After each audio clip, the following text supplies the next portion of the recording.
dos ondas culturales totalmente diferentes e iguales, ¿no? Diferentes en ideología, pero iguales en el fin común de la cultura. No sé cómo veas esa definición de lo que era. Fíjate que Tepito Arte acá se da paralelo a la peña en Tepito.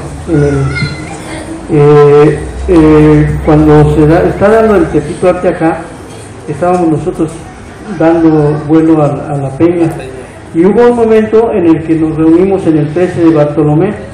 En el 13 de Bartolomé había un coro de chavos que cantaban en la iglesia. Yo allí iba porque una de mis hermanas necesitaba chaperón y me invitó y me quedé ahí.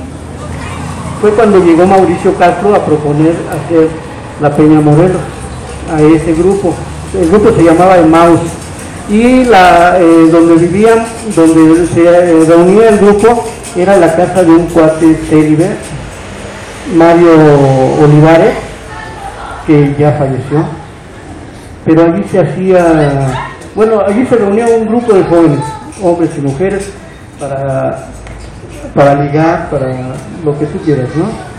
Entonces llega Mauricio y propone, y pasado el tiempo, ya que nosotros empezábamos a hacer la peña, llega Daniel Manrique junto con Armando Ramírez, cuando todavía no había distanciamiento, y empezaron a ver qué se hacía. Y una cosa bien chida, Daniel Manrique y junto con otros gentes empezaron a pintar murales también allí en local, del grupo Emmaus. Todo el cuarto lo llenaron de mural, Daniel Manrique. Y a mí me invitaron a hacer mural, hice uno a la entrada de la vivienda. Luego me cotorreaban porque dicen que había puesto un grosor de pura pintura, ¿no? Pero sí me dio chance, hice un mural allí, y luego allí en Bartolomé y en Florida les ayudé a retocar murales que ya habían hecho. Esa fue una experiencia bien chida.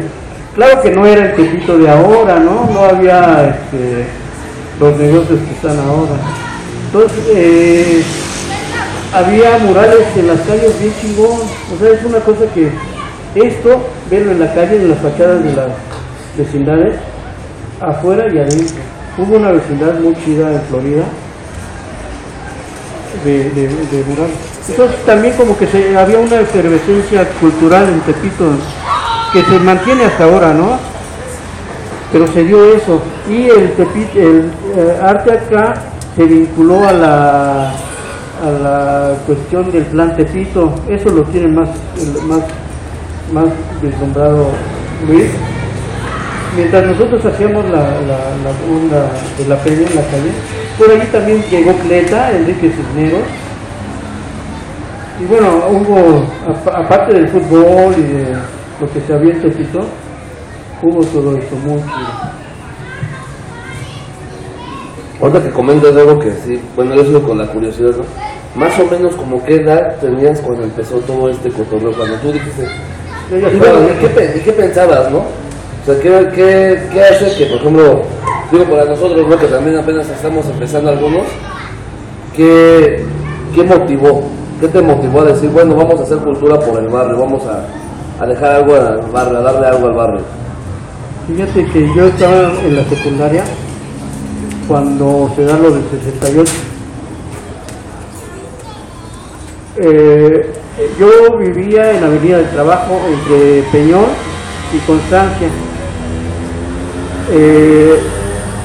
Entonces te vas todo derecho a Constancia y sales a Tlatelolco. A mí me bautizaron en La Conchita, que está ahí. Bueno, entonces por ese tiempo yo estaba en la secundaria y llegaban estudiantes de preparatoria y nos invitaban a tomar camiones y ir a hacer el relajo, ¿no? A otras escuelas, que el 68, que los granaderos, que Puerto, todos esos, ¿no? Fuera. Hubo una vez en que, yo no estaba politizado, ¿no? Pero hacía bola.